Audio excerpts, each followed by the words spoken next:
di panalo na, dami pang certificate. Tanda ko dati, back to back ito sa pooling. Sa lupit na mga ibon mo, instant winning. Kaya di na ako magtataka kung manalo ka. Sa lahat ng sasalihan, ibon mo ay kakasa. Ibang klase talaga, idulo ng karamihan. Sa pagiging tunay mo, yan aking hinahangaan. Mapagmahal sa ibon at matulungin sa kapwa. Mabait na kaibigan, talagang Grisel, eto na mga kalapatis, dumarating na. Time check! 8:04 AM. Sakto lang yung dating niya. Nasaan na siya? Ayan na. Naglalanding pa sa ere. Dahan-dahan lang siyang lumilipad mga kalapatis. Ayaw pa niya bumaba. Unlike ng mga other na lipad niya, kaya pa niya hanggang Sunday mga kalapatis. Sakay pa natin ito sa Sunday. Dalawa na yata sila. Nako, chill pa lumilipad mga kalapatis.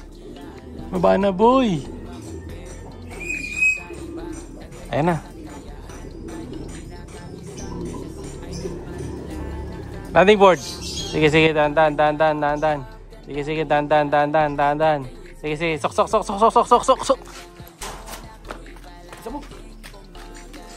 Time check. 05:07. Hinahabol natin 2 minutes. Naghahabol tayo 2 minutes mga kalapatis. Bago 2 minutes kaya dumating. Sige. Sticker. 89080023.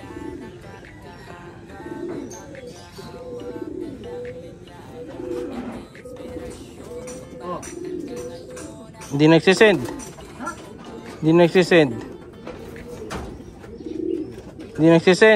At yun na nga mga kalapatis, nagluko yung clocking natin. Nakita nyo naman, kinaklak ko, ayaw maklak mga kalapatis. Ayaw pumasok yung text. So luma kasi yung gamit nating website. So alam na natin, lesson learn. Lilipat na tayo doon sa bago. Kanina natin, ride ko yung bago. Ano siya, ang bilis lang niya mga kalapatis. Ito, for example. Ano yung gamit mo cellphone? Orange. Okay, try natin dito. Pakita ko sa inyo kung gano'ng kabilis yung bago. Ito yung bagong clocking website mga kalapatid. So yan, naglagay ako ng sticker number, no? So testing lang naman to. Tapos pindutin natin submit. Ayun, no? Mabilis lang, oh.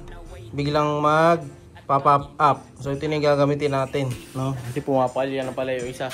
Kasi nung nakaraan, nung nanalo tayo mga lap winner, hindi na pumapalya yun. Ngayon lang siguro nagsabay-sabay din yung text, sabay-sabay dumating. Kaya nag-error. So sayang mga kapatid. Pero possible number 9 or 10 naman tayo sa polling. Depende yan sa magiging ranking sa taas kasi baka masipa. Pero sa cluster possible 9. Kanina 9 yung tingin ko eh. Di ko lang alam. Pero at least panalo pa rin tayo. Di lang natin nadali yung ibang category. Pero at least panalo pa rin si Grisel. So nabigyan na ng ideal ni Madlato. Bibigyan na natin siya ngayon ng tawag dito, electrolytes. Hoy, yun na. Kunin natin siya. Ayan o. Hindi niya pa nakikita eh. O, lapit na lang natin dito. Ay, pangmino mga kalapatid. Hindi natin sinakay yung asawa niya kagabi. Inatras ko. Actually, nasa ano na yun. Nasa T-box na. Hindi ko nga sinakay dahil napahinga kasi yun eh ng mga dalawang sakay. So, hindi na natin hinabol. Kasi nga baka mawala lang eh. Kaya pinahinga ko muna. O yan, ayaw niyang uminom mga kalapatid. So, tinitingnan lang niya. Ayun, baba na isa. Tingnan natin. Baka nailang sa akin. Mas kilala kasi na ito si Madlato eh. Pero yan, titingnan natin. Bababa na. Yan na, bababa na siya. Yan na, inom na. Girl. Yan, hindi naman siya napagod mga kalapatid. Kayang-kaya niya. So, kaya pa niya to hanggang Sunday siguro. Pagbigyan pa natin siya para sa one last dance ni Grisel. Kayang-kaya ni Grisel yan mga kalapatid. Agoo yung next lap natin. Pero kung ang loading Friday, hindi na natin sasakay, hindi na natin siya sugal sa 2-day race mga kalapatid, sa 2 days na nasa track siya, no? Kasi Friday nasa track, tapos Sabado nasa track, hindi na natin siya isusugal sa ganun, no? Sasakay na lang natin siya hanggang sa mga kunyari loading Sabado, ang release sa ano na Sunday, sa ganun lang natin siya sasakay. Kasi dati sinakay na natin siya sa ganon. Although mabilis pa rin naman siya, pero ngayon kasi iba na ngayon eh, dahil siyempre madalas siyang nananalo ngayon. Mas takot tayong siya mawala, 'di ba? Ganoon yung mga natin eh. Style natin eh, habang tumatagal, kapag yung kalapate natin nananalo, dumadami panalo, ayaw na nating bitawan, ayaw na nating ilayo. Patulad nga na nangyayari sa atin kay Grisel. Pero grabe, ang dami na niyang certificate ha. Tad-tad na yung certificate ni Grisel kanina mga kalapatids. Dumating na rin yung latest niya na certificate. Meron pa tong ano, may panalo pa siya na PIDS eh. Yung 2 kilo. Kasi hanggang ngayon wala pa, 2 loading hindi pa nabibigay sa atin. No? So sana, yung katulad nung nakaraan, yung mga lap winner, mayroong trophy. So nakakadalawa na to. So yung asawa niya, isa.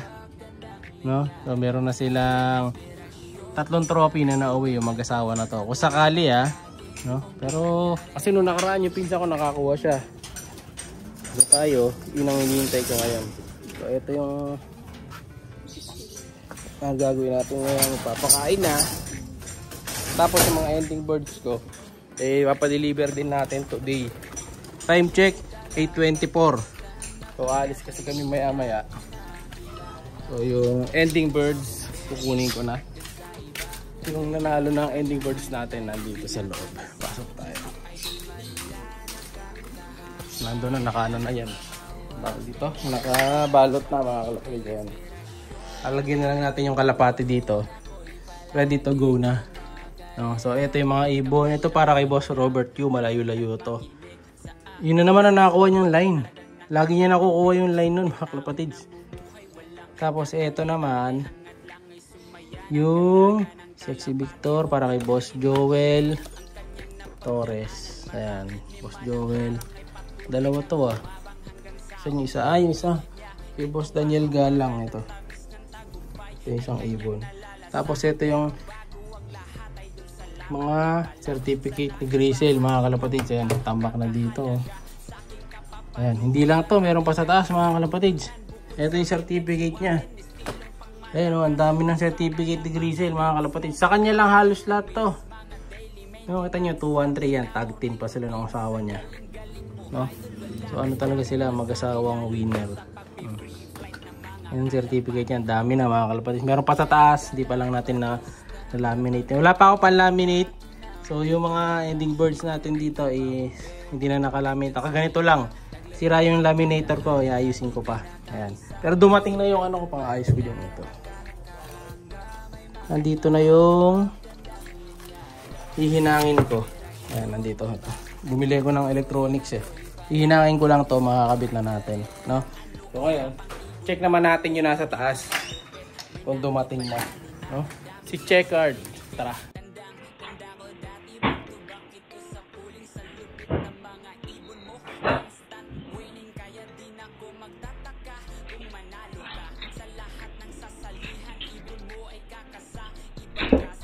Siya'y kalapatistang napakadaling na kinakilala.